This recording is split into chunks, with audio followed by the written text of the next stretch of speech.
Welcome into Chicago Bears Now. I'm your host, Harrison Graham. As always, back with another batch of Bears rumors and news. And there's a lot to get into, so we're not going to waste much time here. Let's go ahead and jump on in. Is a split with Allen Robinson on the horizon? Well, seems to be trending that way. A report coming out of 670 The Score in Chicago suggested that it's trending in that direction. No extension talks between the Bears and Robinson have taken place since early in the season.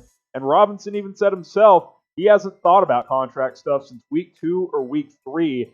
It's week 10 now. So we're talking 2 months without contract discussions at this point. This has been well documented. We've talked about it on this show quite a bit that he's a free agent after this year. Like, if you don't get a deal done with him during this season, there's a legitimate chance that he could walk in free agency. And now it's kind of seeming like the Bears are okay if he walks, which I find insane. I think that's a poor job by the front office, but here we'll talk more about that here in a second. Here's a quote from Allen Robinson saying, "After week 2 or 3, I was putting that behind me. It comes down to just playing. That's the most important thing right now. It's about playing well, and trying to help get this thing around.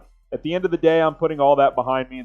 That'll be talked about. Whatever will come from that will come from that. That's none of my concern right now.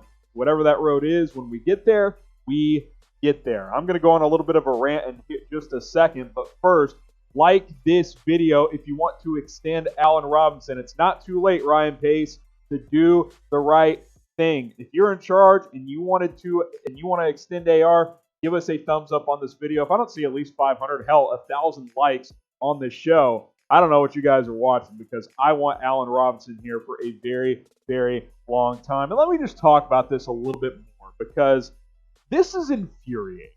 This is so frustrating to watch from an outside looking in standpoint, because here you are, you have a legitimate number one receiver who continues to put up monster numbers game in and game out with brutal quarterback play behind a brutal offensive line.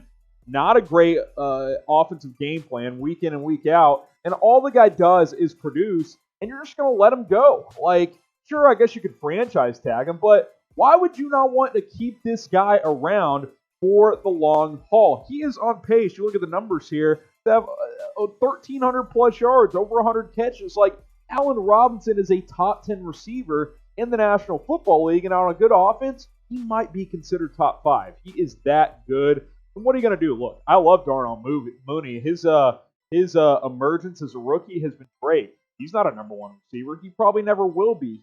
He is a number 2 speedster type, a perfect complement to Allen Robinson. But if you let Robinson go, you don't have that anymore. You don't have that big number 1 threat. You think this Bears offense is bad now? What's going to happen if Allen Robinson is in the fold? Like, you got to get this figured out. If you let this guy walk, that is a major failure by this front office, by Ryan Pace and the Chicago Bears. So I'm going to make this the pinned comment on today's video, and you got 3 options. What will happen with Allen Robinson? Type E if you think an extension will get done. Type T if you think the Bears will franchise tag him, will place him under the tag next year.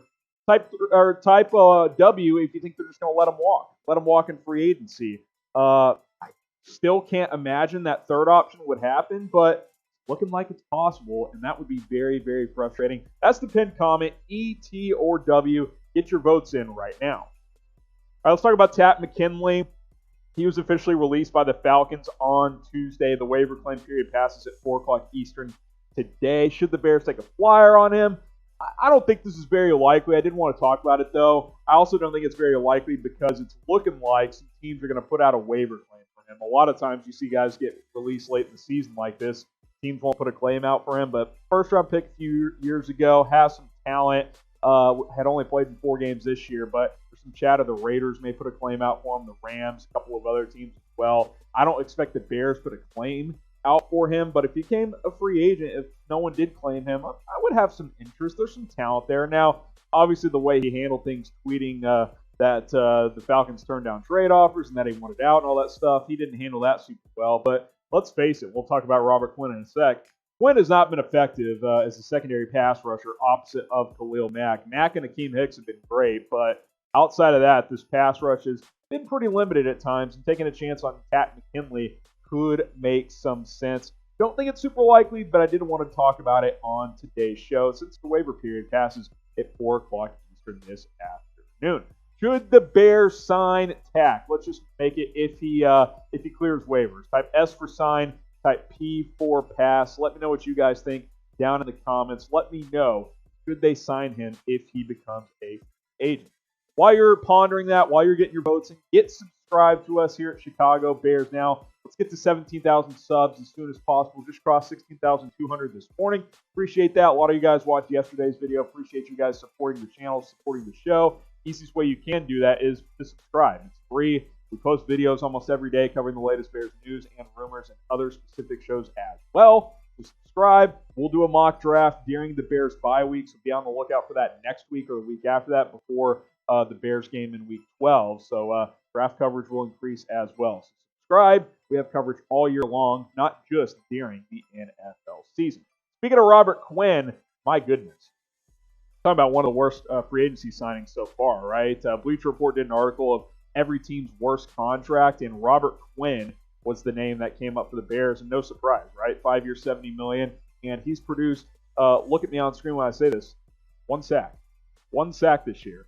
I know he had an ankle issue early in the season, but that's not very good. Not very good for a guy you gave major money to. Now, only $30 million is guaranteed. After next year, you can basically release him for not much of a cap hit, but this has not worked out well. And to outline just how poorly it's been, compare him to Barkevious Mingo, who signed for 1 year and $1.2 million. You tell me who's been more effective. Sure, teams key in on Robert Quinn a little bit more than Mingo, but Mingo's been a nice bargain bin find for Chicago. He had that great fake punt play on Sunday on special teams. He gives you special teams value. Robert Quinn's not doing that. I'm not saying Barkevious Mingo's a better player, better pass rusher than Robert Quinn. I'm saying that Robert Quinn has been a disaster up to this point, and he really needs to start producing soon. Otherwise, it's going to be one of those worst free agency contracts we have seen in quite some time. Describe Robert Quinn's contract in one word. Let me know. Describe it in one word. So far, disastrous. I mean, that is the word. It's been an absolute disaster with Robert Quinn and the Bears. And sure, there's some things that don't show up on the stat sheet. He's created some pressure at times, but one sack is not what you paid for through 9 games. And that's got to change very, very soon. If you want to make some money, you got to do it with our boys at Bet Rivers. Go to chatsports.com/betil or chatsports.com/betin. That's if you're in the state of Illinois or in the state of Indiana, but you can sign up and deposit from anywhere you are in the U.S. They're going to match you up to $250 with a 100% deposit bonus. Put down $250, they give you $250 for free. Now, here's the catch, and here's why we have 2 different links. You must be in the state of Illinois or Indiana to actually place a bet. What does that mean? If you live in Minnesota, for example, and you sign up and deposit, can't place a bet unless you're inside Illinois or Indiana state line. So if you're in Indiana or you're going to be in Indiana, get going at chatsports.com/betin. If you're going to be in Illinois or if you live in Illinois, go to chatsports.com/betil. Sign up, deposit. You can bet in those 2 states. Bet Rivers, best place to make some money. And hey, the betting matchup this week, what have I told you guys? Bet the under on the Bears. Bears are 3-point home underdogs against Minnesota, who's playing a lot better as of late. Dalvin Cook is on fire right now. The over-under is set for 44.5. I like the under yet again. This feels like one of those ugly 20-17 type of games. One of these teams come out on top. So go make your money at Bet Rivers. Chatsports.com/betil if you're in Illinois. Chatsports.com/betin if you are in Indiana.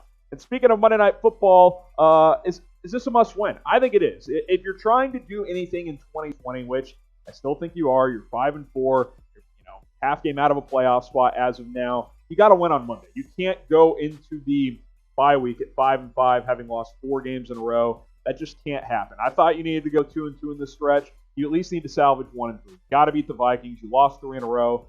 Get to the bye week at 6-4. You can regroup. Maybe win 4 of 6 down the stretch and make the playoffs at 10-6. I think that's possible, but it starts Monday night. You can't lose to the Minnesota Vikings on Monday night. This is a crowded playoff picture in the NFC. It's just too crowded, in my opinion, to lose this game and try to recover. Because I think you're going to have to get to 10 wins to get into the playoffs. If you're 5-5, does anybody here think that this team's going to go 5-1 after the bye week? I don't. I think 4-2 is possible with the schedule. Don't think 5-1 is very likely. So I think you got to win this game. Get to 6-4. It is a must-win in my opinion. So who do you got on Monday Night Football? Type CHI for the Bears. Type MIN for the Minnesota Vikings. Go ahead and cast your votes down in the comments section. Let me know, CHI or MIN. All right, a couple of news items here, then we will sign off for the day here. The Bears have signed former Bears offensive lineman Eric Cush to the practice squad. As you guys know, the Bears have been decimated up front, whether it's been due to injuries or being on the COVID list. So you get some depth there. A familiar face, a guy who's with the Bears from 2016 to 2018. So get a familiar face, like I said. You bring him on board. In a corresponding move, defensive tackle Anthony Rush was promoted to the active roster. Of course, Rory Robertson Harris has done it for years, so you get some extra punch on that defensive line as well.